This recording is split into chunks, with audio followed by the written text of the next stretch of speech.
সাথে স্টুডেন্টরা এখন ট্রাফিক কন্ট্রোল করছে, ডাকাত ধরছে, তবে এটা ওদের কাজ না।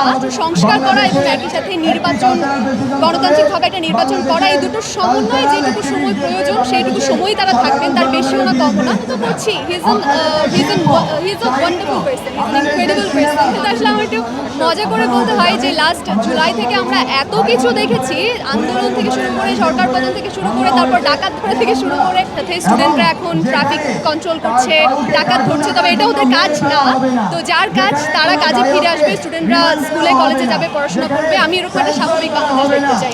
আসলে আমি তো এই জায়গা থেকে বলতে পারি না, তবে এতটুকু সাধারণ নাগরিক হিসেবে বলতে চাই যে যেই সংস্কার, যে জায়গায় আমরা আছি, এটাকে স্থিতিশীল করার জন্য যতটুকু সময় প্রয়োজন, ঠিক যেমনটা ডক্টর আসিফ নজরুল আজকে বললেন যে রাষ্ট্র সংস্কার করা এবং একই সাথে নির্বাচন, গণতান্ত্রিকভাবে একটা নির্বাচন করা, এই দুটোর সমন্বয়ে যেটুকু সময় প্রয়োজন সেইটুকু সময়ই তারা থাকবেন, তার বেশিও না কমও না।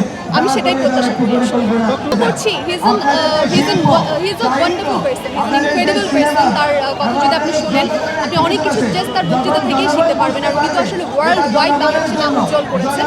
তো আমার মনে হয় এতদিন আমরা বঞ্চিতই ছিলাম, এখন দেখি উনি বাংলাদেশকে কী দিতে পারেন। আমরা বেশ আশা নিয়ে আসলে ডক্টর ইউনূস এবং তার সরকারের দিকে তাকিয়ে আছি।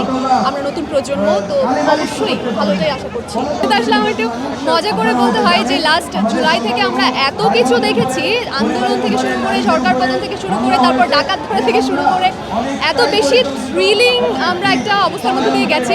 তা আমার নতুন ফিল্ম মেকারদেরকে খুব বুঝে শুনেই বানাতে হবে যে দর্শকদেরকে আসলে কতটা বিনোদন দিতে পারবেন বা থ্রিল দিতে পারবেন। জোকস অ্যাপার্ট, আমরা সব জায়গায় উন্নতি চাই এবং যত জায়গায় সিন্ডিকেট বা দুর্নীতি আছে সব জায়গায় কিন্তু মানুষ সচেতন হচ্ছে, সেটা ভাঙতে চাইছে। তো আশা করছি আমাদের সংস্কৃতি অঙ্গনেও সেটা ছাপ পড়বে। ভালো কন্টেন্ট অলরেডি হচ্ছিল, আরও ভালো কন্টেন্ট হবে। আমরা আরও সত্যি সততা নিয়ে এগিয়ে যাব, আর সেটা হলে দর্শকরা তো অবশ্যই আসবে। অনেক তো মারামারি কাটাকাটি হয়েছে, এবার আস্তে আস্তে আমরা শান্ত হই, আস্তে আস্তে আমাদের দেশের উন্নয়নের জন্য কাজ করতে থাকি। এই সমাবেশটায় আসলে আমরা সব শিল্পী সবাই একসাথে হয়েছি। আমরা একটা সামনের বাংলাদেশ চাই এবং বেশ কিছু জিনিস নিয়ে আমরা সবাই একটু হতবিহ্বল আছি। যেসব আক্রমণ হচ্ছে সেটা আসলে কোনো নির্দিষ্ট দল বা ধর্মের উপর আমি চাপিয়ে দেবো না। যারা করছে তারা আসলে খারাপ মানুষ, তারা সন্ত্রাস।